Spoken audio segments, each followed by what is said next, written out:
This story is titled, My Stepmom Made Me Work 2 Jobs While Paying for My Stepsister's Study Abroad Expenses. In her room, I discovered documents from my father addressed to me. Hey everyone, before we jump into today's video, I need your help. We've noticed the channel is losing some traction, and subscribing is one of the best ways you can support us. It's quick, free, and it helps us keep bringing you awesome content. Your support means the world. Let's keep this channel growing together. Thanks so much. Now let's start the video. Hey Reddit, this has been on my mind for a long time, and I feel like I need to get it all out. To give you some backstory, my dad, Michael, was my whole world. He wasn't just a father. He was everything. My guide, my protector, and the person who made life feel stable. My mom passed away when I was 6, so it was just the two of us from then on. We didn't have much, but he made sure I never felt like I was missing out on anything important. Dad ran a small auto repair shop in Denver. It was nothing fancy, but he was good at what he did, and he loved it. I spent a lot of time there after school, sitting in a corner with my homework or handing him tools when he needed an extra set of hands. That shop was where I learned how to change oil, fix a flat, and even replace a car battery. He used to joke that if I ever decided to ditch college, I'd always have a backup plan. We weren't rich by any stretch, but Dad made it work. He made sure I had everything I needed. School supplies, clothes, even little treats here and there, like stopping for ice cream after a long day. But what I loved most was how present he always was. He'd show up to my school plays in his grease-stained uniform, clap the loudest at my recitals, and never missed a parent-teacher conference. If I had a problem, I knew I could talk to him about it, and he'd actually listen. When I turned 17, everything started to change. Dad told me he'd met someone, this woman named Irene. He talked about her like she was the answer to all his prayers. She's so kind, Emily, he'd say, and she understands what it's like to lose someone. Irene was a nurse, so I guess that part made sense. She had this calm, professional vibe, and she came across as super caring. At first, I was happy for him. He deserved someone who could take care of him after everything he'd done for me. Irene had a daughter, Clara, who was a year younger than me.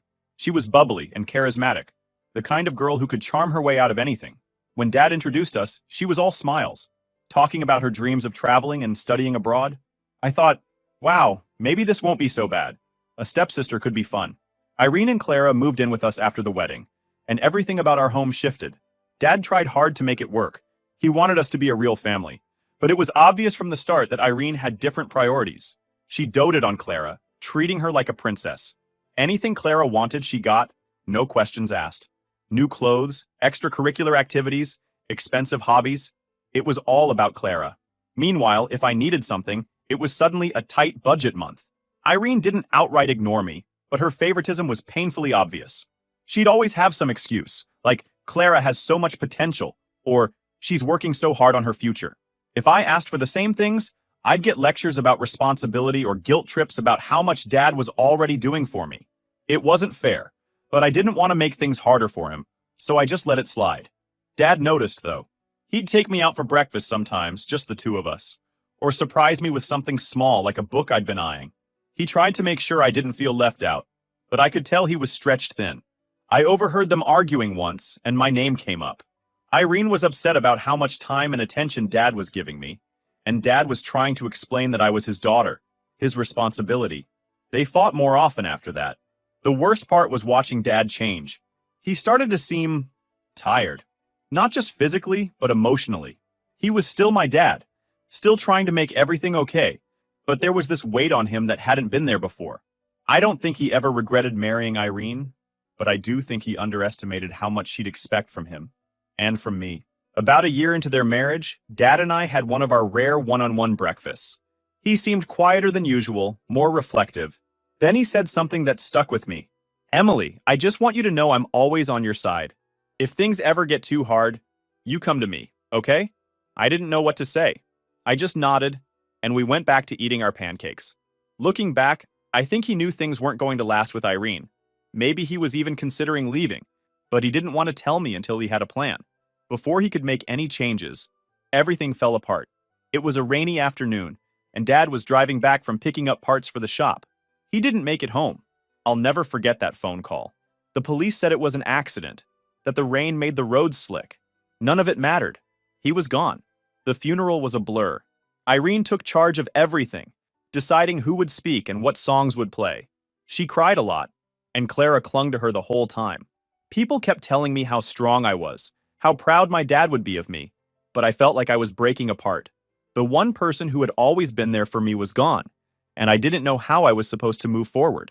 After Dad passed, life became a game of survival, and Irene was the referee, setting rules that only benefited her and Clara. I was 19 and barely out of high school when the weight of the household fell on me. Irene wasted no time making it clear that things had changed. "We all have to pull our weight now," she'd say.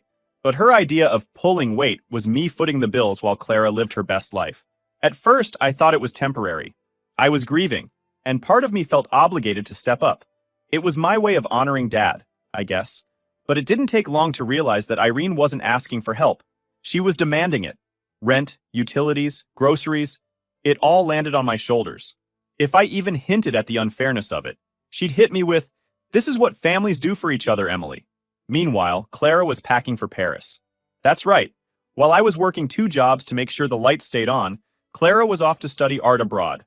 Irene called it a once-in-a-lifetime opportunity and gushed about how talented Clara was. "She has such potential," she'd say, as if that justified everything. The word sacrifices came up a lot in those conversations.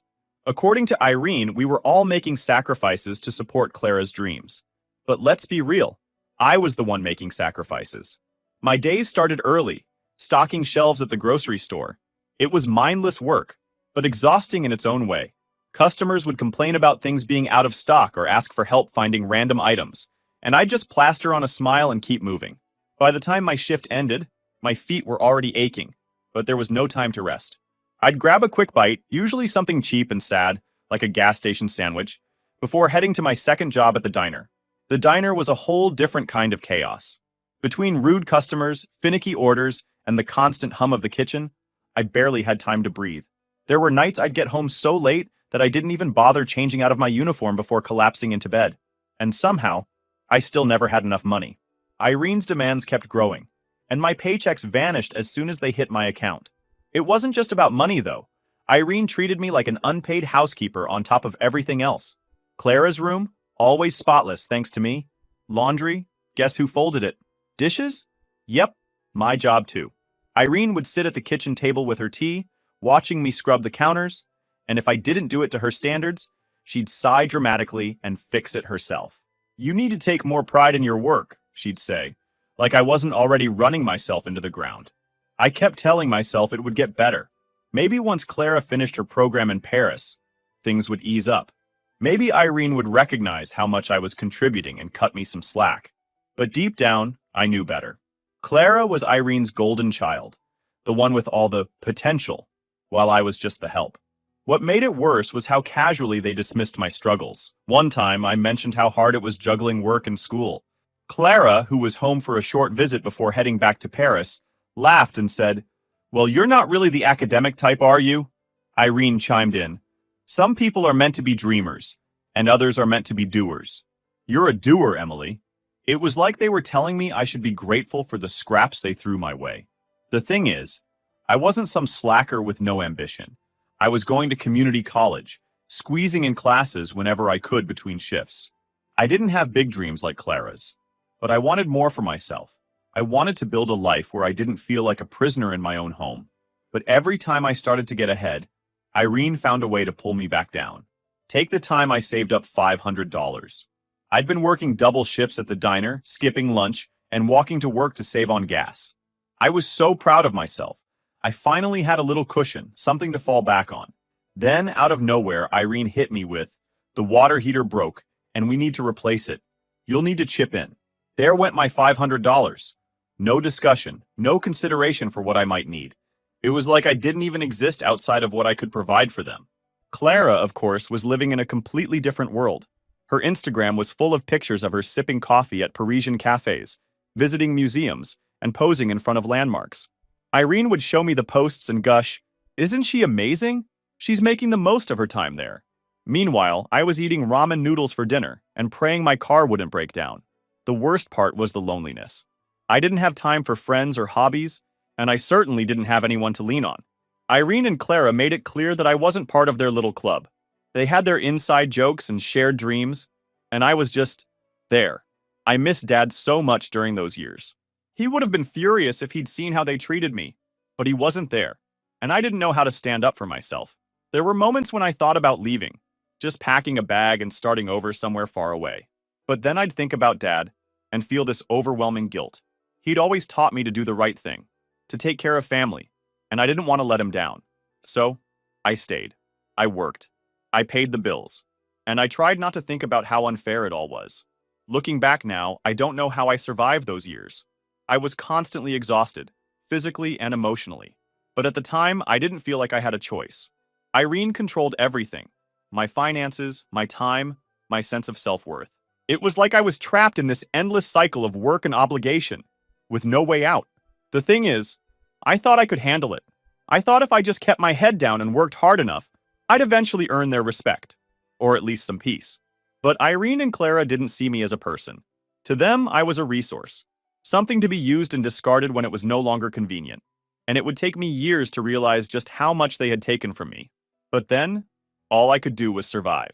Oh, I forgot to tell you that shortly after Dad and Irene's marriage, she convinced him to pass down the title deed of the house, our house, to her, claiming that this would cherish the trust and bonding among us, and it would make us more of a successful blended family.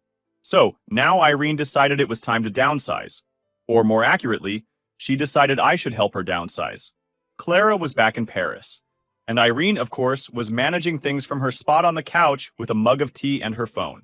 "Emily, you'll need to start with your room," she said, her tone leaving no room for argument.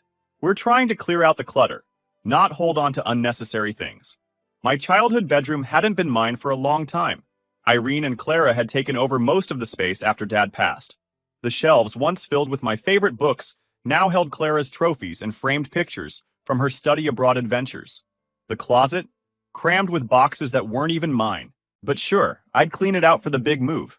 I spent hours sorting through old boxes, tossing anything that looked like junk and setting aside the few items that still felt like mine. It was mindless work, but also strangely emotional. Every so often, I'd find something that brought back memories of Dad. A ticket stub from a movie he took me to, a doodle he made on a piece of scrap paper. As I reached the back of the closet, I noticed something strange. One of the baseboards was slightly loose, sticking out just enough to catch my eye. I don't know why, but I felt compelled to check it out.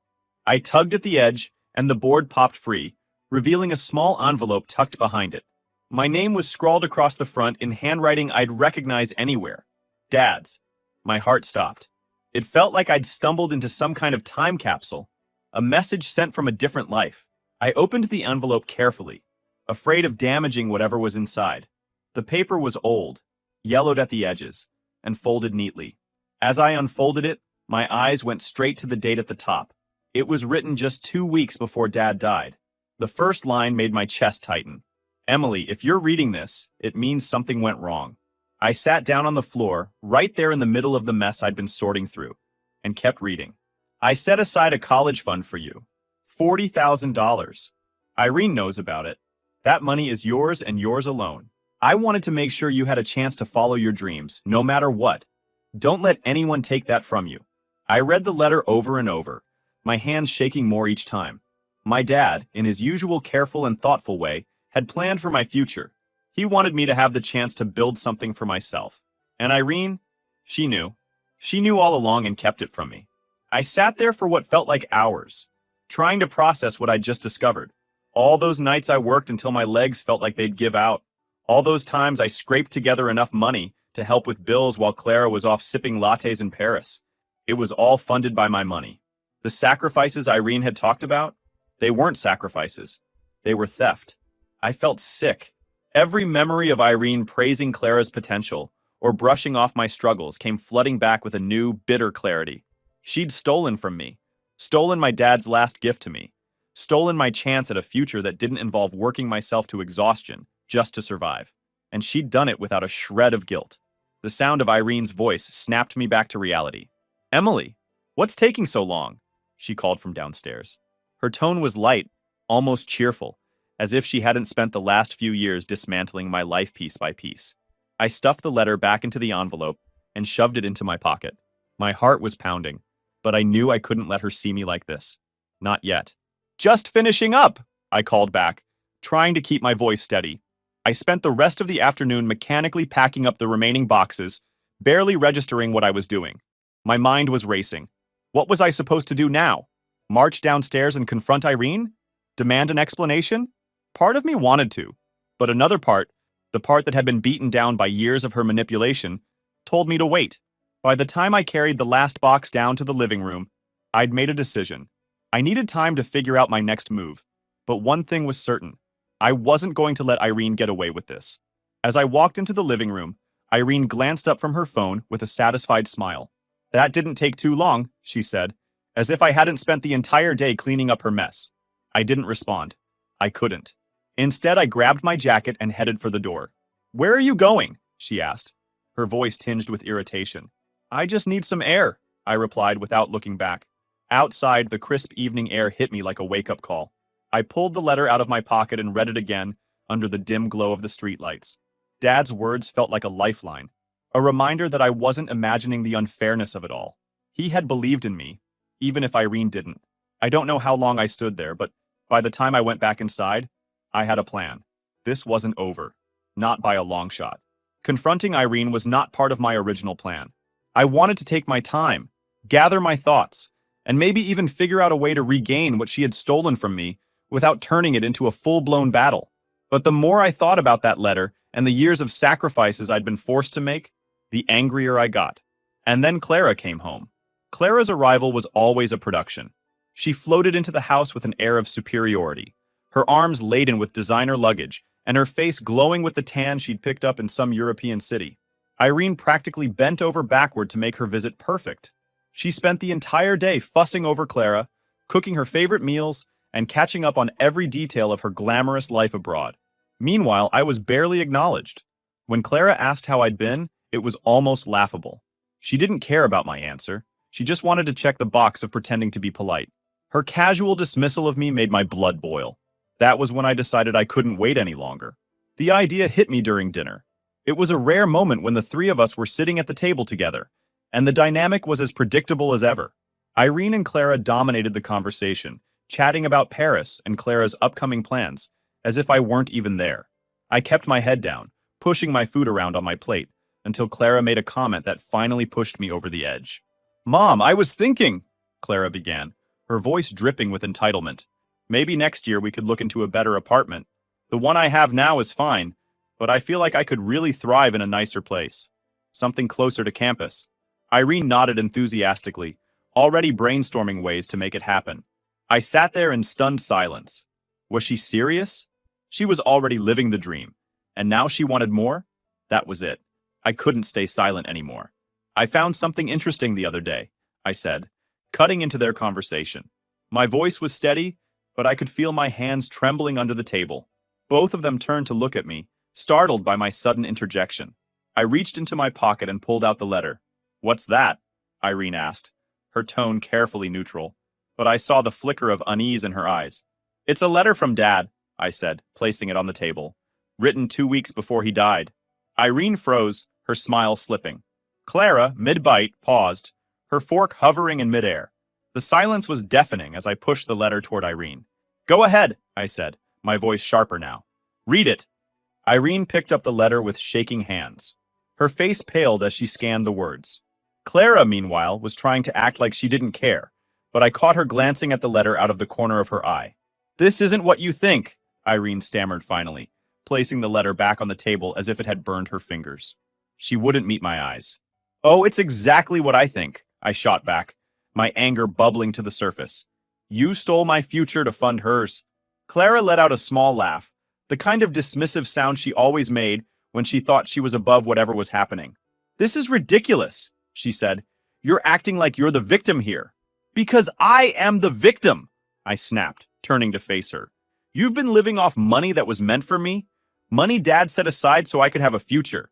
Meanwhile, I've been working 2 jobs just to keep the lights on in this house." Clara's smirk wavered, but she quickly recovered. "Oh, come on, Emily. Do you really think Dad would have wanted you to throw away that money on some dead-end dream? He probably realized it was better spent on someone with actual potential." Her words hit me like a slap in the face, but I refused to let her see how much they hurt. I turned back to Irene, who was still sitting there in stunned silence. Did you ever plan on telling me? I demanded. Or were you just going to let me keep breaking my back while you handed everything to her? Irene finally found her voice. Emily, you have to understand, she began, her tone dripping with fake sympathy. It wasn't like that. I was going to... Save it, I interrupted. I don't want your excuses. I want answers. Where's the rest of the money? Irene looked like she wanted to crawl under the table and disappear. There's nothing left, she admitted quietly. It all went toward Clara's tuition and living expenses. Unbelievable, I muttered, leaning back in my chair. The anger I'd been holding onto for years was boiling over, and I couldn't stop it anymore. You had no right. That money wasn't yours to give. It was mine. Emily, Irene tried again, her voice taking on a pleading tone. We're a family. I did what I thought was best for all of us. No, I said firmly. You did what was best for you and Clara. Don't pretend for a second that you care about me. Clara finally spoke up again, her voice cold and cutting. You're blowing this way out of proportion. It's not like you were going to do anything with that money anyway. That was the final straw. I stood up abruptly, the chair scraping loudly against the floor. You don't get to decide that, I said, my voice shaking with fury. Dad believed in me, even if you two didn't. And now? You'll pay for this. Legally. I grabbed the letter and stormed out of the room, leaving Irene and Clara sitting there in stunned silence. My hands were still trembling as I walked to my room and shut the door behind me. This wasn't over, not by a long shot. They had stolen from me, but I was going to make sure they paid for it. That night, I remembered my dad's brother, Uncle David. He's a lawyer, sharp as a tack, and not the kind of guy you'd want to cross. Growing up, I didn't see him much. He lived in a different state and was always busy.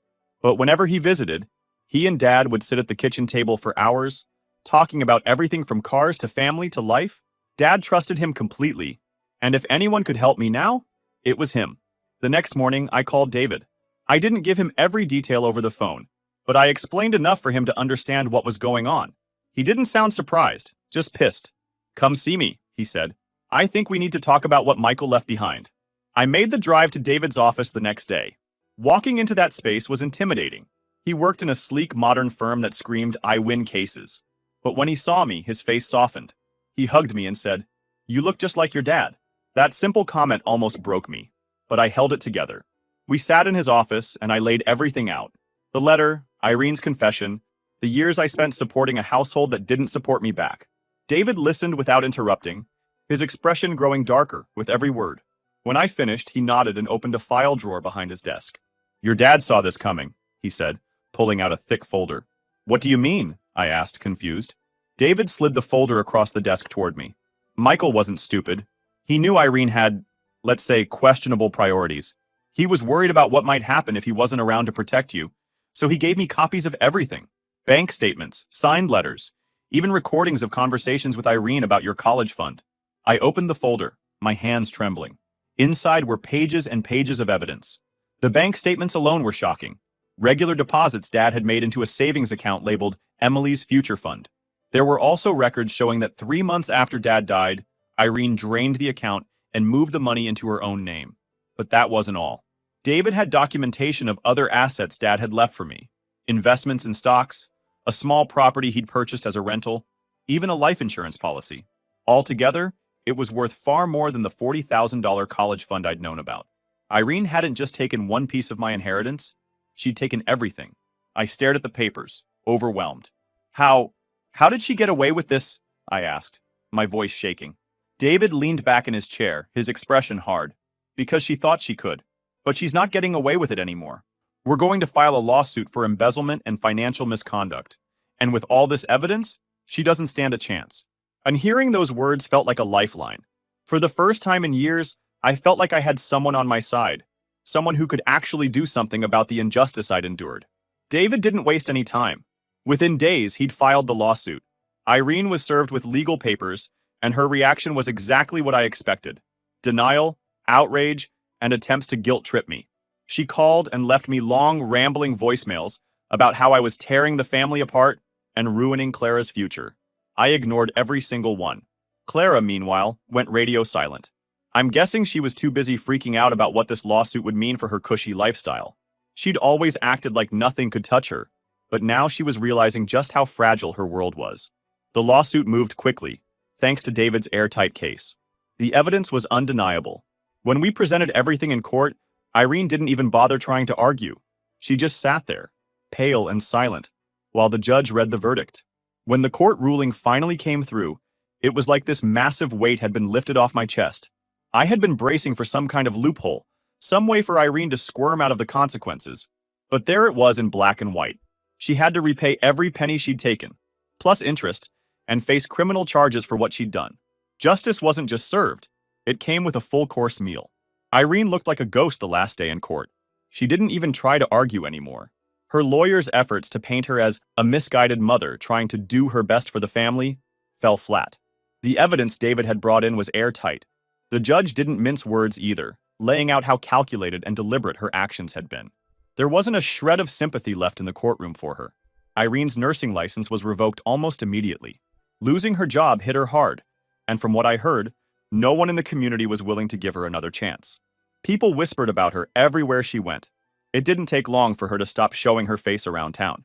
She became a social pariah overnight. And Clara?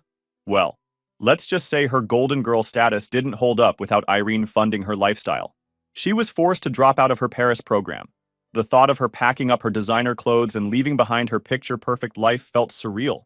Clara was the kind of person who acted like nothing could touch her. And now here she was, stuck in the same small town she'd looked down on for years. She ended up taking a job at a department store in the mall. I couldn't help but laugh a little when I walked past one day and saw her folding sweaters under fluorescent lights. It was such a stark contrast to the polished, jet-setting image she'd cultivated online. To be honest, I didn't feel sorry for her. Clara had spent years benefiting from Irene's schemes, and while she hadn't orchestrated it herself, she hadn't exactly complained about the perks either. For the first time in what felt like forever, I didn't have to work ridiculous hours to keep up with Irene's demands, or watch Clara flaunt a life that was paid for with what should have been mine. That weight, the constant pressure, the never-ending guilt trips, it was finally gone. It felt strange at first, like I didn't know what to do with myself. I had spent so long just trying to survive that I had forgotten what it was like to actually live. When the dust finally settled, I moved into a tiny studio apartment. It wasn't anything fancy, just a single room with a small kitchenette and a window that overlooked a noisy street. But to me, it was paradise. It was the first place I'd ever lived where I didn't feel like I was an unwelcome guest. I used some of the inheritance money to furnish the apartment. I went to thrift stores, scoured online marketplaces, and slowly turned the bare space into something cozy. I even splurged on a nice desk so I'd have a proper place to study. Every piece of furniture I brought in felt like a small act of reclaiming my life, one chair or bookshelf at a time. I framed my dad's letter and hung it above the desk as a reminder of why I was doing all this. His words were like a beacon, guiding me through everything. Enrolling in a 4-year program in college was the next big step. I had no idea how much I'd missed out on until I walked onto that campus for the first time. It was overwhelming but exciting, seeing all these students rushing to class, studying on the grass, and hanging out in the student union. For so long, I'd felt stuck, like my life was on pause while everyone else moved forward. But now, I was finally part of it. At first, I was terrified I'd be out of place. Most of the other students were younger than me, fresh out of high school, and I worried they'd see me as the weird older student. But no one seemed to care. In fact, a lot of them admired how determined I was. One of my professors even said, "It's never too late to bet on yourself," and that stuck with me. I threw myself into my classes, determined to make the most of this opportunity. The work wasn't easy, especially since I still worked part-time to cover my living expenses, without digging into the savings and inherited money. But I didn't mind. It's not an obligatory work anymore. I'm choosing this life for myself, and it's all coming back to me. Not Irene, not Clara. I was studying something I actually cared about, and every assignment, every lecture felt like another step toward the future my dad had envisioned for me. Meanwhile, Irene and Clara's lives were unraveling. They sold the family home to pay off debts, and from what I heard, they moved into a cramped apartment on the edge of town. Irene was working part-time at a discount store, and Clara was still folding sweaters at the mall. Every so often, they'd try to contact me, but their messages were never what you'd expect from someone who wanted to make amends. There were no apologies, no acknowledgments of what they'd done. Instead, it was always about money. "We're struggling, Emily. Can you help us out?" Or, "Family takes care of each other. You owe us that much." It was almost laughable. After everything they'd done, They had the nerve to act like I was the selfish one. I ignored every message, blocked their numbers, and moved on. They weren't reaching out to fix things. They just wanted another way to exploit me. The truth is, I didn't need their apology. I'd already made peace with the fact that they'd never change.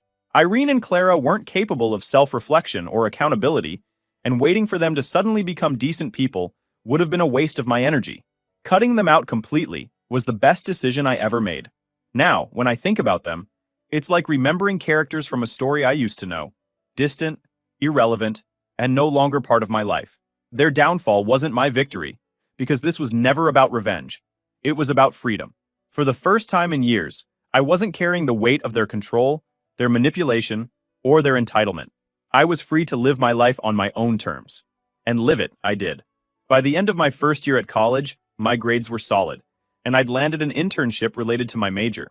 The book club I created was thriving, and I'd even made a few close friends who felt like family. For so long, I'd been stuck in survival mode, but now I was finally building something. Something real, something lasting, something mine. I don't think about Irene and Clara much anymore. Occasionally, I hear updates through the grapevine, how they're barely scraping by, how their relationships with everyone else have fallen apart, but honestly, it doesn't matter to me. They no longer exist in my story. The life I'm living now isn't about them. It's about me. So, that's where I'll leave this. If you've made it this far, thanks for reading. Sharing this has been cathartic, but more than that, I hope it's a reminder to anyone who feels stuck in a toxic situation. You don't have to stay there. You don't have to let other people dictate your life or your worth. You're allowed to take control, even if it feels impossible at first. I've learned that freedom isn't just about cutting ties. It's about creating something new, something better. And as I sit here in my cozy little apartment, surrounded by books and plans for the future, I can finally say, this life is mine, and no one's ever taking it from me again.